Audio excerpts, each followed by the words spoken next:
if a pilot is flying around the curve of the Earth, then he should be dipping the nose down every 5 minutes. He should be dipping the nose down to stay around the curve.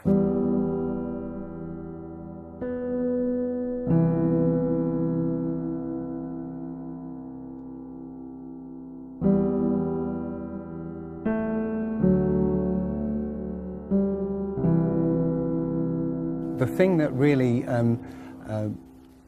got me interested was, as you say, the gyroscope. In a plane there is an artificial horizon, okay, and it's based on a gyroscope. And if you spin a gyroscope on a surface, it will want to stay upright. You can twist and tilt the surface as much as you like, the gyroscope will stay upright.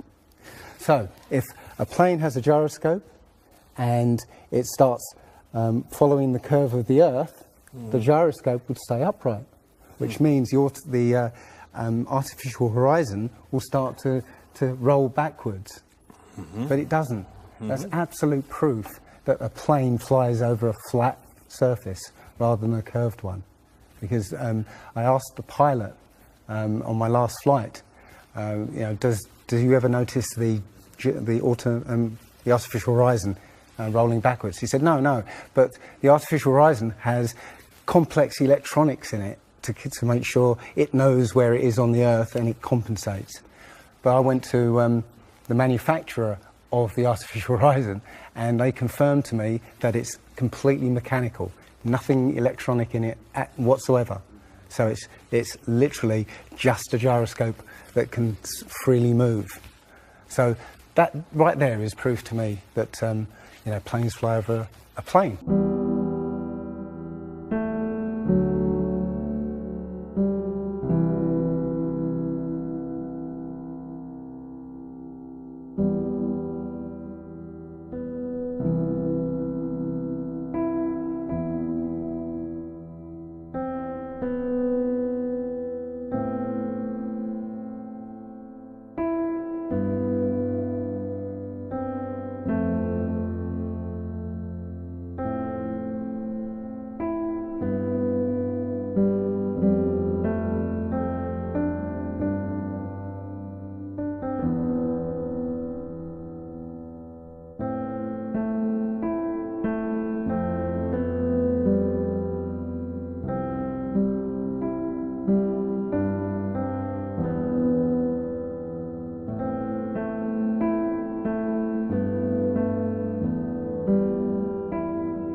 So my question to him would be, why is there land at the equator?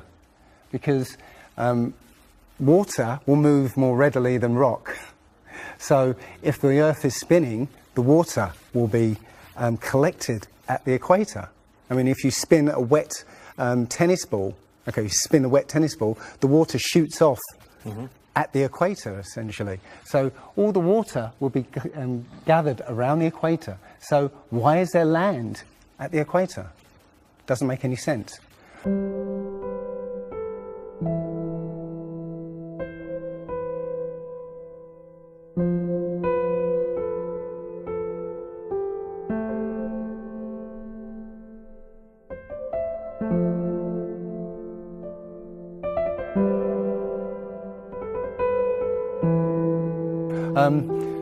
The other thing that's about the spinning Earth is looking at the stars. Now,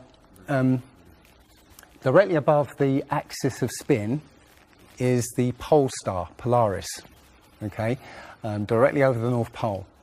And we're told that the reason that all the stars spin around the North Star is because the Earth is spinning at 1,000 miles an hour.